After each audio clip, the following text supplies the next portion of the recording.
In today's video, I'm going to teach you learn how to use project roadmaps. GitHub checkout.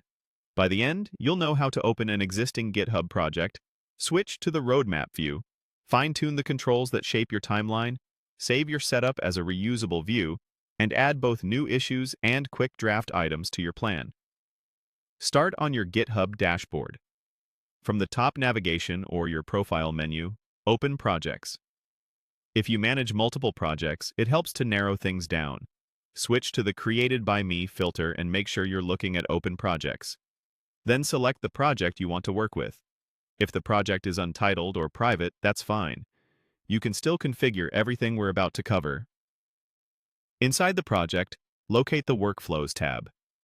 Open it to see built-in automations that help keep items moving. You can scan these and make sure anything you need is enabled, then return to your main project view. Next, open the View selector and choose View. Then switch the layout to Roadmap.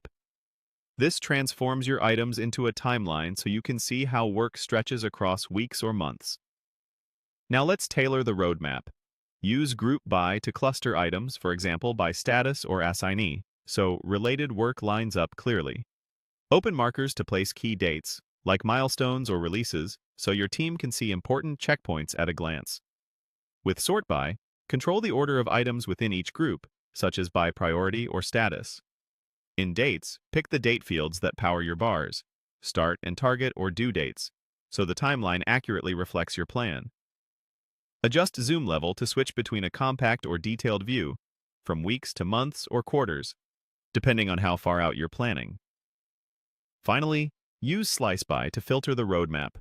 Narrow to a label, team, or custom field, so each view shows just what you need. When you like what you see, click. Save view, give it a clear name, and save it so you can return to it later without reconfiguring. If you want a fresh variation, open the View menu again. Choose New View, select Roadmap, and create it. This gives you another roadmap layout you can tune independently for a different audience or time horizon. To populate your plan, use Create New Issue to add a task directly to a repository and the project in one step. Add a title, pick the repo, and it appears on the timeline once you set dates. If you're still brainstorming, choose Create a Draft to capture the idea quickly without tying it to a repository yet. That's it. Open your project, switch to Roadmap, dial in Group By, markers, sort, dates, zoom, and slice, save the view, and add items with issues or drafts to keep your timeline living.